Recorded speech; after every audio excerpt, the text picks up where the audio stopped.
Assalamualaikum warahmatullahi wabarakatuh. Selamat siang dan salam sejahtera untuk kita semua. Terima kasih Bapak Ibu atas kehadirannya dan dukungan pada saya pada siang hari ini. Adapun materi saya pada siang hari ini yaitu diseminasi budaya positif. Nah, apa sih sebenarnya budaya positif itu? Budaya positif itu sama dengan kita menegakkan disiplin di sekolah. Adapun tujuan program ini yaitu guru memahami pentingnya mengetahui kebutuhan belajar dan lingkungan yang memfasilitasi seluruh individu di sekolah agar dapat meningkatkan kompetensinya secara aman dan nyaman. Yang kedua, guru mampu menggerakkan komunitas sekolah untuk bersama-sama mengembangkan dan mewujudkan visi sekolah yang berpihak pada murid berlandaskan nilai-nilai kebajikan universal. Itu tujuan dari program diseminasi tentang budaya positif di lingkungan sekolah. Agenda kita pada siang hari ini yang pertama adalah pembukaan selama 10 menit, yang kedua pemaparan materi oleh saya sendiri, yang ketiga sesi tanya jawab, dan yang keempat penutup. Kesepakatan belajar kita ini Bapak Ibu, kalau ada yang mau ditambahkan monggo. Sudah semua nih.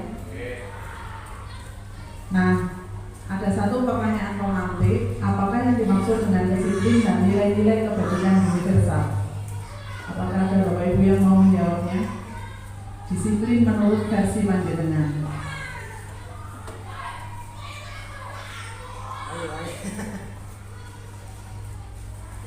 Ya, monggo. Suatu kegiatan yang dilakukan secara teratur sesuai kebutuhan dan waktu. Dilakukan secara terus-menerus. Dia menjawab suatu kegiatan yang dilakukan secara teratur dalam suatu waktu dan dilakukan secara terus-menerus. Ada yang menambahkan Bapak Ibu?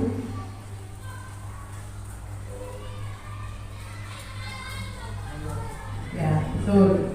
Disiplin itu memang mengikat pada diri siswa, tetapi disiplin di sini yang dimaksud oleh Ki Hajar Dewantoro dalam rangka mewujudkan merdeka belajar, yaitu kemauan anak yang didorong oleh dalam diri sendiri oleh anak dan dimotivasi oleh guru, sehingga dalam melaksanakan aturan-aturan sekolah, nilai-nilai positif yang ada di sekolah tanpa ada rasa takut terkena hukuman atau konsekuensi, maupun ada rasa ingin mendapat penghargaan karena dia melaksanakan budaya positif di sekolah. Tetapi itu murni karena dia dengan penuh keyakinan dan kesadaran sendiri untuk melakukan nilai-nilai kebajikan universal.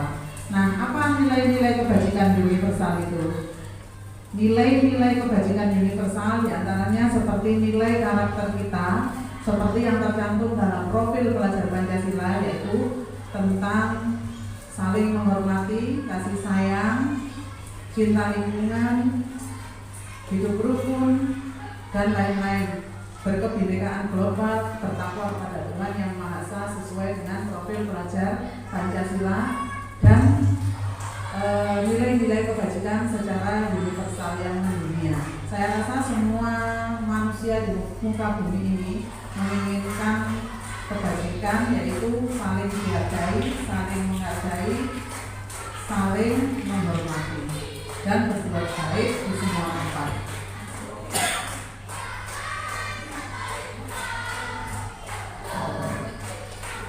Nah, dalam menegakkan disiplin ada perubahan paradigma stimulus kepada teori kontrol.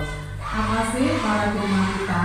Kita biasanya menegakkan disiplin dengan memandang bahwa kebutuhan semua siswa itu sama, tetapi dalam teori kontrol yang baru saja saya terima, realitasnya kebutuhan setiap anak itu berbeda. Semua orang melihat hal yang sama, tetapi dalam teori kontrol itu setiap orang memiliki gambaran yang berbeda. Nah, apa yang terlintas di pikiran Bapak Ibu ketika mendengar kata disiplin? Tadi sudah disebutkan oleh Bu Sia bahwa disiplin itu sesuatu kita laksanakan secara terus-menerus dengan waktu yang lama dan berulang-ulang, tentunya mengikat kepada siswa ya. Tetapi disiplin tadi kembali saya ulang bahwa disiplin menurut filosofi Ki Hajar Dewantara, bagaimana seorang anak bisa melaksanakan nilai-nilai kebajikan, bisa membudayakan lingkungan positif dengan keyakinannya sendiri, tanpa takut dapat hukuman, tanpa takut dia itu mendapatkan konsekuensi, tanpa takut atau tanpa ingin dia menjadi yang terbaik atau mendapat penghargaan.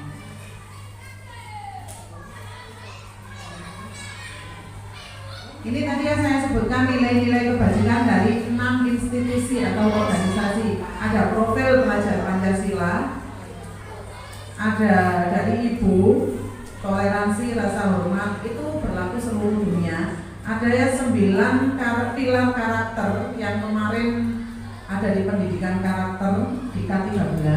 Ada juga petunjuk seumur hidup dan keterampilan hidup, itu versinya WHO. Ada the 7 essential values, empati, suara hati, kontrol diri, rasa hormat, kebaikan dan toleransi serta keadilan. Tidak harus seluruhnya kita laksanakan Bapak Ibu. Dalam satu semester kita bisa memilih satu saja nilai kebajikan yang hendak kita tanamkan. Nah, bagaimana kita memantik siswa? Sama dengan ketika kita mendapat pertanyaan, mengapa Anda menggunakan helm saat mengendarai motor? Biar aman Bu, biar aman, supaya tidak kena tilang, biar aman. Yang pertanyaan kedua, mengapa Anda menggunakan sapu saat mengendarai mobil? Biar aman.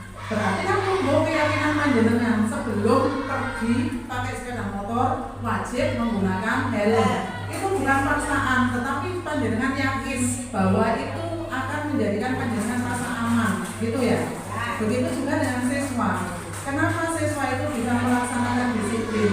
Harusnya kita bisa menumbuhkan kesadaran pada diri siswa bahwa yakin sebelum siswa itu melaksanakan disiplin itu, siswa itu harus yakin dalam dirinya bahwa disiplin itu akan menjadikan dirinya lebih baik, aman, nyaman, dan tentram dalam melaksanakan pembelajaran. Sama ketika kita mau ke jalan raya, membawa sepeda motor tanpa disuruh, tanpa ada perintah, tanpa harus membaca aturan tata tertib lalu lintas, kita sudah sadar harus memakai helm. Kenapa kok pakai helm? Karena sudah tumbuh keyakinan dalam hati, dalam diri panjenengan bahwa memakai helm itu untuk keselamatan diri sendiri.